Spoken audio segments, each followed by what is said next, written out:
O presidente Luiz Inácio Lula da Silva nega que tenha formado um gabinete de emergência para analisar a crise financeira mundial. Em Manaus, onde se encontrou com o presidente venezuelano Hugo Chávez, Lula disse que tem se reunido com os ministros da área econômica e que o país está preparado para enfrentar a crise. O presidente disse que os políticos americanos devem deixar a disputa eleitoral de lado para resolver logo a crise que o próprio governo americano deixou acontecer. De novo, George Bush foi à TV. Mais uma vez, apelou ao Congresso para que aprove a ajuda de 700 bilhões de dólares aos bancos. Defendeu que a demora pode gerar consequências piores a cada dia.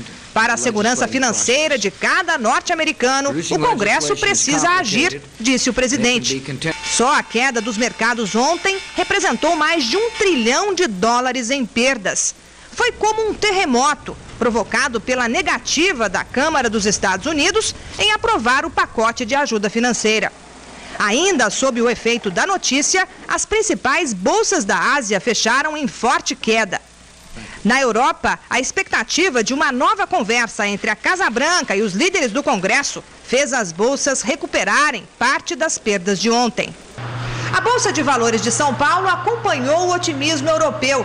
Chegou a ultrapassar os 5% de valorização em vários momentos, depois da maior queda em 10 anos ontem. Para analistas, a volatilidade no mercado financeiro, neste momento, não é só nervosismo. O preço das ações das empresas está relacionado à queda na oferta de crédito no mundo.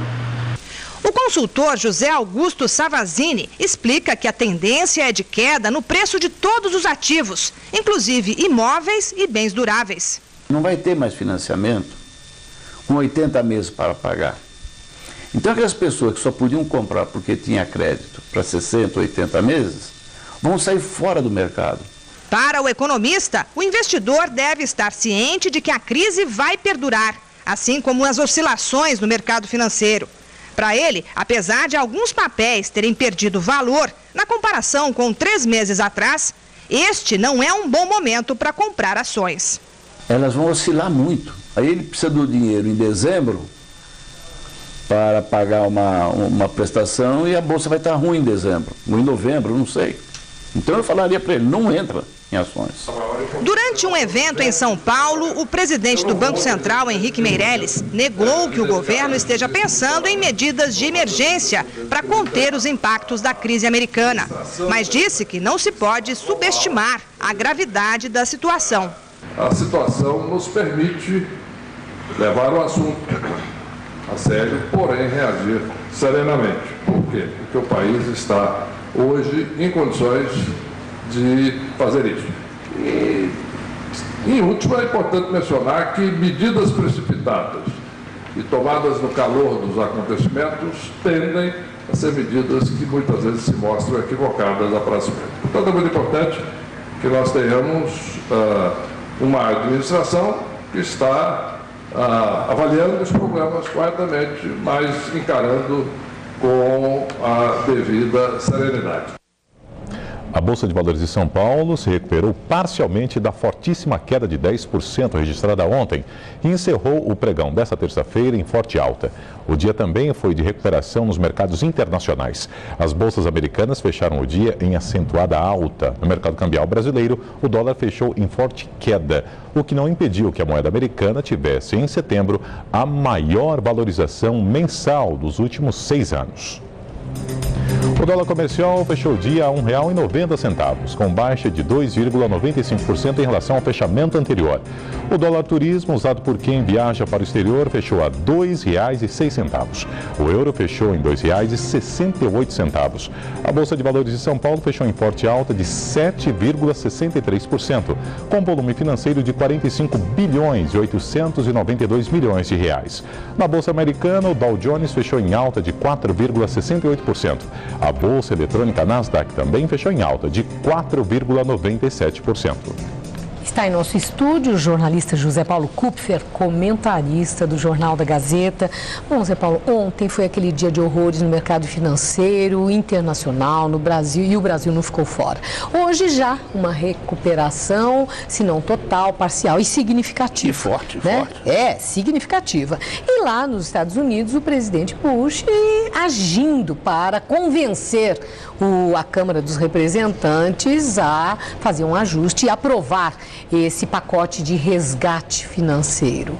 E aí eu quero ouvir você sobre esse cenário. Aí que está, né? Nessa hora, eu me sinto que nem limpador de para-brisa, que muitas vezes não funciona exatamente na hora que precisa. O que eu vou dizer? Não houve nenhuma mudança efetiva entre o que houve ontem, que foi a rejeição do plano, e hoje, em que deu um pânico, e hoje que houve uma esperança de que alguma coisa no sentido de dar liquidez, de acalmar essa situação venha a ser tomada.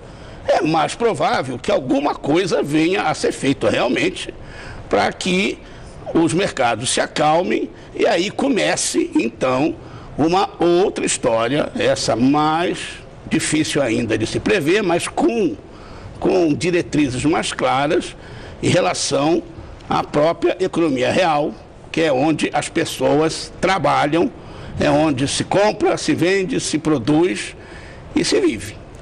E você tem feito esse destaque aqui, né, para nós entendermos o que acontece no mercado financeiro e na economia real. Claro. Parece que o presidente Lula também está um pouco atento a isso. Aquela euforia inicial de que o Brasil estava blindado, hoje já há uma mudança de tom. O presidente hoje falou: talvez seja uma das maiores crises da história. Ele inseriu esse talvez, quer dizer, então como todo mundo, ao menos, ele tem alguma dúvida.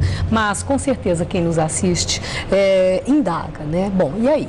A vida real, o que eu faço, o que nós fazemos, o que esperar? Neste momento, em relação à economia mundial, e vamos falar direto da economia brasileira, que é parte da economia mundial, os analistas, os especialistas, os que fazem previsões, previsão é um negócio que está bem por baixo, dizem o seguinte: no ano que vem, 2009, que esse ano já está meio dado, a economia brasileira vai crescer 4,5%, 3,5%, 2%.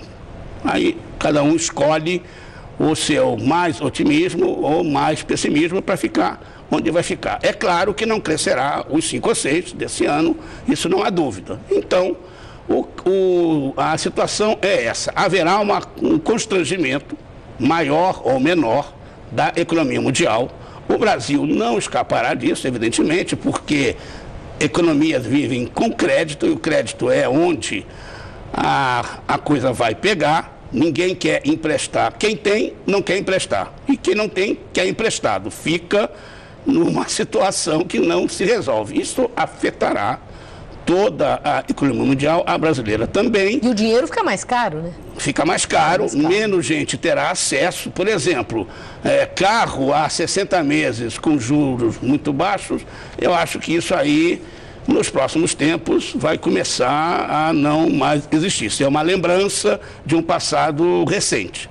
Coisas assim acontecerão, mas em princípio, não haverá um fim do mundo. Como dizia o velho e bom Assis Valente no samba clássico, o mundo não vai se acabar, né, Maria?